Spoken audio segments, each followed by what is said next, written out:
dear students. Next is an activity. Use a clean cloth to wipe the front part of your tongue so that it is dry. Put some sugar or jaggery there. Could you taste anything? Why did this happen? അപ്പോൾ എന്താണ്, ഒരു clean cloth use ചെയ്ത് നമ്മുടെ ടങ്ങിൻ്റെ front part എന്ത് ചെയ്യുക, just ഒന്ന് wipe ചെയ്യുക. എന്നിട്ട് അവിടെ കുറച്ച് ഷുഗറോ അല്ലെങ്കിൽ ജാഗരിയോ എന്ത് ചെയ്യുക, ഇട്ട് കൊടുക്കുക. ആ സമയം നമുക്ക് എന്തെങ്കിലും ടേസ്റ്റ് ഫീൽ ചെയ്യുന്നുണ്ടായിരിക്കുമോ? അതെന്തുകൊണ്ടായിരിക്കും? നമുക്ക് നോക്കാം. Stand in front of a mirror and look closely at your tongue. How does the surface look? Can you see any tiny bumps on the surface? Next എന്താണ്, നമ്മുടെ ടങ്ക് ഒരു കണ്ണാടിയുടെ അടുത്ത് ക്ലോസ് ആയിട്ട് പിടിക്കുക. എന്നിട്ട് എന്ത് ചെയ്യുക, നമ്മുടെ ടങ്കിനെ ജസ്റ്റ് ഒന്ന് ഒബ്സർവ് ചെയ്യുക. അപ്പോൾ നമുക്ക് അതിനകത്ത് ഒരു ടൈനി ബംസ്, ഒരു ചെറിയ ചെറിയ കുമിളകൾ പോലെ കാണാൻ സാധിക്കും. അതെന്തുകൊണ്ടാണ്? അതാണ് നമ്മുടെ ടേസ്റ്റ് ബഡ്സ് എന്ന് പറയുന്നത്. അതായത് നമ്മൾ കഴിക്കുന്ന ഭക്ഷണത്തിന് എന്ത് ടേസ്റ്റ് ആണെന്നുള്ളത് നമ്മുടെ ടങ്ങിൽ ടേസ്റ്റ് ബഡ്സ് ഉണ്ട്. ആ ടേസ്റ്റ് ബഡ്സ് ഉള്ളത് കൊണ്ടാണ് എന്ത് ചെയ്യുന്നത്, നമ്മൾ കഴിക്കുന്ന ഭക്ഷണത്തിൻ്റെ ടേസ്റ്റ് നമുക്ക് എന്ത് ചെയ്യാൻ സാധിക്കുന്നത്, അറിയാനായിട്ട് സാധിക്കുന്നത്. നമ്മുടെ ടങ് എന്താണ്, വളരെ സോഫ്റ്റ് ആയിട്ടുള്ള ഒരു ഓർഗനാണ്. അപ്പോൾ നമ്മൾ ഈ ജസ്റ്റ് ഈ തുണിയൊക്കെ കൊണ്ടിങ്ങനെ വൈപ്പ് ചെയ്യുന്ന സമയത്ത് ആ ടങ്ങിലെ ടേസ്റ്റ് ബഡ്സ് എന്ത് ചെയ്യും, നമുക്ക് നഷ്ടപ്പെടും. പക്ഷെ പിന്നെ നമുക്ക് എന്ത് ചെയ്യാൻ പറ്റും, നമുക്ക് പിന്നെ ടേസ്റ്റ് അറിയാൻ പറ്റും. ആ ടേസ്റ്റ് ബഡ്സ് എന്ത് ചെയ്യും, വീണ്ടും ഇങ്ങനെ ഉണ്ടായിക്കൊണ്ടിരിക്കും. Okay, next, tell if someone asks you to describe the taste of amla or cucumber, you might find it difficult to explain. അപ്പോൾ ഈ നമ്മുടെ കുക്കുംബറിൻ്റെ ടേസ്റ്റ്, നമ്മൾ തന്നെ കുക്കുംബറിൻ്റെ ടേസ്റ്റ് എന്താണെന്ന് ചോദിച്ചാൽ നമുക്ക് പറയാനായിട്ടൊരു ഡിഫിക്കൽട്ടി കാണും. കാരണം വെച്ചാൽ സ്വീറ്റ് ആണോ സോൾട്ടി ആണോ അങ്ങനെ നമുക്കൊരു കൺഫ്യൂഷൻ ഉണ്ടായിരിക്കും കുക്കുംബറിൻ്റെ കുക്കുംബറിൻ്റെ ആ ഒരു ടേസ്റ്റിന്. How do describe the taste of these tomato, onion, saunf, garlic. അപ്പോൾ ഈ ടൊമാറ്റോ, ഓണിയൻ, സാൻഫ് മീൻസ് ജീരകം, ഗാർലിക് വെളുത്തുള്ളി, ഇതിൻ്റെയൊക്കെ ടേസ്റ്റ് നമ്മൾ എങ്ങനെ ഡിസ്ക്രൈബ് ചെയ്യും? Think of words that you know or make up your own words to describe the taste. ഇപ്പം നിങ്ങൾ ഒന്നിൽ ചിന്തിച്ചോ അല്ലെങ്കിൽ ആ ടേസ്റ്റിനെ നിങ്ങളൊന്ന് ഡിസ്ക്രൈബ് ചെയ്ത് എഴുതാനാണ് പറഞ്ഞിരിക്കുന്നത്. When Jumba tasted some of these things, she said see z. അപ്പോൾ ഇതിൽ കുറച്ച് സാധനങ്ങൾ ജുംബ ടേസ്റ്റ് ചെയ്തപ്പോഴത്തേക്കും അവൾ z എന്നുള്ള സൗണ്ട് ഉണ്ടാക്കി. Do you think she may have eated? നിങ്ങൾ എന്തുകൊണ്ടായിരിക്കും, അവൾ എന്ത് കഴിച്ചപ്പോഴായിരിക്കും ഇങ്ങനെ ഒരു സൗണ്ട് എന്ത് ചെയ്തത്, സൗണ്ടിൽ അവളിങ്ങനെ വിളിച്ചത്? Why don't you make sounds that describe some tastes?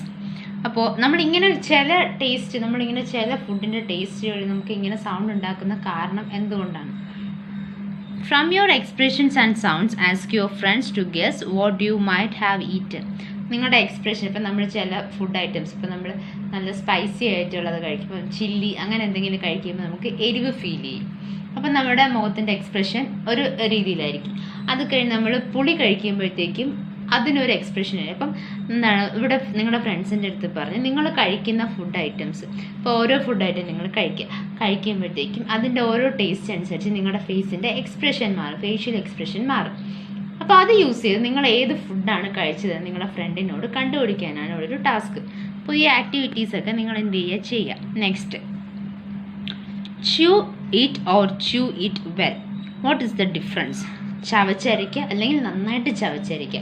ഇത് തമ്മിലുള്ള രണ്ടിനും ഡിഫറൻസ് എന്താണ്? അതാണ് നമ്മൾ ഇനി നോക്കാൻ പോകുന്നത്. ട്രൈ ദിസ് ടുഗദർ ഇൻ ക്ലാസ്സിൽ നിന്ന് ചെയ്യാനുള്ളൊരു ആക്ടിവിറ്റിയാണ്. Each of you take a piece of bread or roti or some cooked rice. അപ്പോൾ ഓരോരുത്തരും ഒരു കഷ്ണം ബ്രെഡോ അല്ലെങ്കിൽ റൊട്ടിയോ അല്ലെങ്കിൽ കുറച്ച് ചോറോ എടുക്കുക.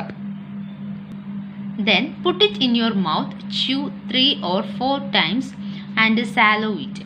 അപ്പോൾ അതിനെ 2 or 3 തവണ അതിനെ എന്ത് ചെയ്യുക, ചവച്ചരയ്ക്കുക, എന്നിട്ട് അതിനെ വിഴുങ്ങുക. Did the taste change as you chewed it? അപ്പോൾ നമ്മളത് വായിലേക്ക് ഇട്ടപ്പോഴും നമ്മൾ ചവച്ചപ്പോഴും അതിൻ്റെ ടേസ്റ്റിൽ എന്തെങ്കിലും ഡിഫറൻസ് ഉണ്ടായോ? Now take another piece or some rice and chew it in 30 or 32 times. എന്നിട്ട് അതേ സെയിം ചോറോ അല്ലെങ്കിൽ എന്തെങ്കിലും ബ്രെഡോ റൊട്ടിയോ എടുത്തിട്ട് അതിന് 30 to 32 times എന്ത് ചെയ്യുക, ച്യൂ ചെയ്യാം. Was there any change in the taste after chewing so many times? ഒത്തിരി തവണ ച്യൂ ചെയ്തതിന് ശേഷം അതിലും എന്തെങ്കിലും ടേസ്റ്റ് ഡിഫറൻസ് ഉണ്ടോ എന്ന് കണ്ടുപിടിക്കാനാണ് ഈ ആക്ടിവിറ്റീസ് കൊടുത്തിരിക്കുന്നത്. Okay, next discuss. Has anyone at home told you to eat slowly and chew it well so that the food digests properly?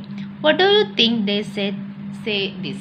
അപ്പോൾ നിങ്ങളുടെ വീട്ടിലുള്ള ആരെങ്കിലും നിങ്ങളുടെ അടുത്ത്, വീട്ടിലുള്ളവരാണെങ്കിലോ പുറത്തുള്ളവരാണ് നിങ്ങളുടെ അടുത്ത് പറഞ്ഞിട്ടുണ്ടാവും, നമ്മൾ ഭക്ഷണം കഴിക്കുമ്പോൾ എന്ത് ചെയ്യുക, അതിനെ പതുക്കെ ഭക്ഷണം കഴിക്കുന്ന പതുക്കെ കഴിക്കുക, വാരി വലിച്ച് കഴിക്കരുത്, മാത്രമല്ല കഴിക്കുമ്പോൾ എന്ത് ചെയ്യുക, നന്നായിട്ട് ചവച്ചരച്ച് വേണം കഴിക്കാൻ, ഇങ്ങനെ പറഞ്ഞിട്ടുണ്ടായിരിക്കുമല്ലോ.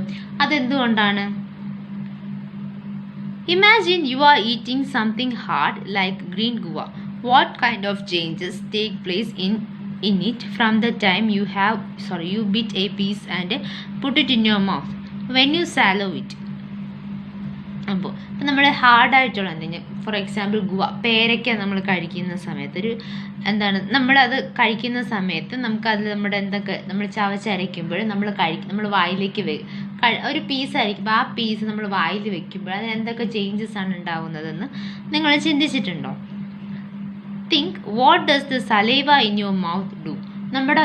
നമ്മുടെ മൗത്തിൽ സലൈവ ഉണ്ട്, അതെന്താണ് ചെയ്യുന്നത്? അതൊക്കെ ഒന്ന് തിങ്ക് ചെയ്യാനാണ് കൊടുത്തിരിക്കുന്നത്.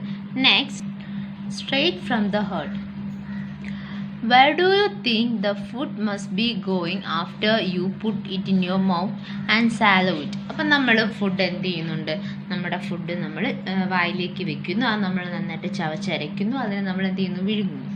അപ്പോൾ ഈ വിഴുങ്ങുന്ന സമയത്ത് ഈ ഫുഡിന് വിഴുങ്ങുമ്പോഴത്തേക്കും അതങ്ങ് ഉള്ളിലേക്ക് പോകും. അപ്പം അതിനകത്ത് എന്തൊക്കെയാണ് സംഭവിക്കുന്നത് നിങ്ങൾ ചിന്തിച്ചിട്ടുണ്ടോ? In the picture given here, draw the path of the food through your body. Share your picture with your friends. Do all of you have similar pictures? അപ്പോൾ ഇവിടെ ഒരു ആക്ടിവിറ്റിയാണ്, അതായത് ഈ കൊടുത്തിരിക്കുന്ന ഈ പിക്ചറിൽ നിങ്ങൾ നിങ്ങളുടെ ഒരു ഇമാജിനേഷനിൽ നമ്മൾ കഴിക്കുന്ന ഫുഡിന് എന്താണ് സംഭവിക്കുന്നത്, അത് ഉള്ളിലേക്ക് എവിടേക്കാണ് പോകുന്നത് എന്നൊക്കെ നിങ്ങൾ എന്ത് ചെയ്യുക, ജസ്റ്റ് ഒന്ന് ഇമാജിൻ ചെയ്ത് വരയ്ക്കുക. എന്നിട്ട് നിങ്ങളുടെ ഫ്രണ്ട്സുമായിട്ടൊന്ന് ഡിസ്കസ് ചെയ്തതിന് ശേഷം അതിൽ ആർക്കെങ്കിലും സിമിലർ ആയിട്ടുള്ള പിക്ചേഴ്സ് ഉണ്ടോ എന്ന് നമുക്ക് നോക്കാം. Okay, how do you feel when you are very hungry? How do you describe it? For example, sometimes we are jokingly say, I am hungry, I could eat an elephant. അപ്പോൾ നമുക്ക് നമ്മൾ ഭക്ഷണം കഴിക്കാതിരിക്കുമ്പോൾ നമുക്ക് എന്ത് ഫീൽ ചെയ്യും? Hungry, വിശപ്പ് feel ചെയ്യും. അപ്പോൾ അത് നമ്മൾ എങ്ങനെയാണ് എക്സ്പ്രസ് ചെയ്യുന്നത്? ചില സമയത്ത് നമ്മളിങ്ങനെ പറയും, എനിക്ക് നല്ല വിശപ്പുണ്ട്, ഒരു ആനയെ തിന്നാനുള്ളൊരു വിശപ്പ് എനിക്ക് ഉണ്ടെന്ന് നമ്മളിങ്ങനെ കളിയായിട്ട് പറയാറുണ്ട്. How do you come to know that you are hungry? നിങ്ങൾക്ക് വിശക്കുന്നു എന്നാൽ നിങ്ങൾക്ക് എങ്ങനെയാണ് മനസ്സിലാകുന്നത്? Think what would happen if you do not eat anything for 2 days. ഇപ്പോൾ 2 ദിവസം നമ്മൾ ഒരു ഭക്ഷണവും കഴിക്കാതെ ജസ്റ്റ് ഒന്ന് ഇരുന്ന് നോക്കുക. അപ്പോൾ നിങ്ങൾക്ക് എന്താണ് ഫീൽ ചെയ്യുന്നത്? അപ്പോൾ നിങ്ങളങ്ങനെ ഇരിക്കേണ്ട, ജസ്റ്റ് അതൊന്ന് തിങ്ക് ചെയ്യുക. Would you be able to manage without drinking water for 2 days? Where do you think the water that we drink goes? അപ്പോൾ നമുക്ക് ഫുഡ് കഴിക്കാതെ നമുക്ക് 2 ദിവസമെങ്കിലും പിടിച്ചു നിൽക്കാനായിട്ട് സാധിക്കും, പക്ഷേ നമുക്ക് വെള്ളം കുടിക്കാതിരിക്കാൻ സാധിക്കില്ല. നമ്മൾ ഈ കുടിക്കുന്ന വെള്ളമൊക്കെ എവിടെയാണ് പോകുന്നതെന്ന് നിങ്ങൾ ചിന്തിച്ചിട്ടുണ്ടോ? അപ്പോൾ ഇവിടെ ഒരു ഫിഗർ കൊടുത്തിട്ടുണ്ട്. ഇതിൽ എന്താണ്, ഒരു കുട്ടി പറയുന്നു, when I am hungry my head aches. അപ്പം എനിക്ക് വിശക്കുമ്പോൾ എൻ്റെ തല എനിക്ക് വേദനിക്കും. വേറൊരു കുട്ടി പറഞ്ഞു, I get angry easily when I am hungry. എനിക്ക് വിശക്കുമ്പം എനിക്ക് പെട്ടെന്ന് ദേഷ്യം വരുമെന്നൊരു കുട്ടി പറയുന്നു. വേറൊരു കുട്ടി പറയുന്നു, I am hungry, I feel tired. എനിക്ക് വിശക്കുമ്പോൾ ഞാൻ പെട്ടെന്ന് ക്ഷീണിച്ചു പോകുന്നു. അടുത്തിനി ഒരു കുട്ടി പറയുന്നത് when my sister is hungry she cries. ഒരു കുഞ്ഞു വാവയാണ്, ആ കുഞ്ഞിനെ വിശക്കുമ്പോൾ ആ കുഞ്ഞിൻ്റെയും കരയും. ഒരു ആനിമൽ പറയാണ്, I cry too when I am hungry. എനിക്ക് വിശക്കുമ്പോൾ ഞാൻ കരയും. ഡോഗ് ബാർക്ക് ചെയ്യും. അപ്പോൾ ഓരോരുത്തർക്കും വിശപ്പ് വരുമ്പം ഓരോരോ ബോഡി ചേഞ്ചസ് ആണ് ഉണ്ടാകുന്നത്. നിങ്ങൾക്കും അതുപോലെയൊക്കെ ഉണ്ടാകും. അതൊന്ന് തിങ്ക് ചെയ്യാനാണ് ഇവിടെ പറഞ്ഞിരിക്കുന്നത്. അപ്പോൾ നിങ്ങൾ അതൊക്കെ ഒന്ന് ചിന്തിച്ചു നോക്കുക. Thank you.